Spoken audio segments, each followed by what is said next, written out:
New information tonight on legislation to reform Arizona's Department of Child Safety. Multiple bills are moving through the State House right now following the death of 10-year-old Rebekah Baptiste. Her father and girlfriend are accused of murdering her after what investigators call months of severe abuse. Fox 10's Nicole Krasean has been on this story from the beginning. She joins us with how these bills propose hope to prevent deaths like Rebekah's.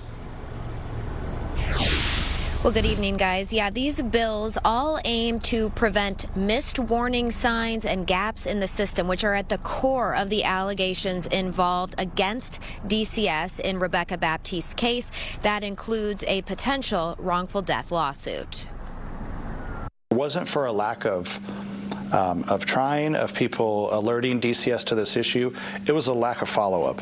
A notice of claim filed on behalf of Rebekah Baptiste's mother includes a chart of 19 different times DCS was alerted to potential child abuse happening in Rebekah's home where she lived with her father and his girlfriend.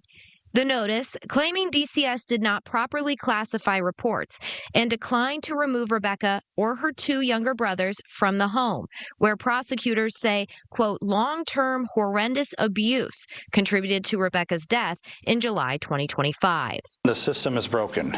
There's a problem with the hotline. There's a problem with the intake coordinators. There's a problem with the system identifying an active case and prior reports. Senate Bills 1172 and 1175, both written by Arizona State Senator Corinne Warner, address some of these same concerns within the DCS system. One of the bills would require cases involving repeated reports about the same caregiver to be escalated to more experienced investigators when 4 or more reports are made within a 12-month period. Some of the reports in Rebekah's case came from educators.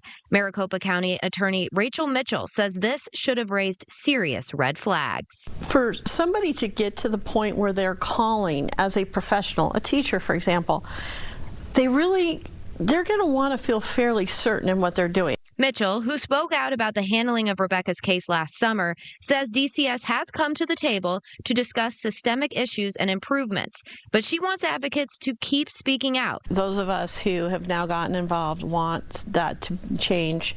So please don't give up. Please continue to call, and call until you get heard.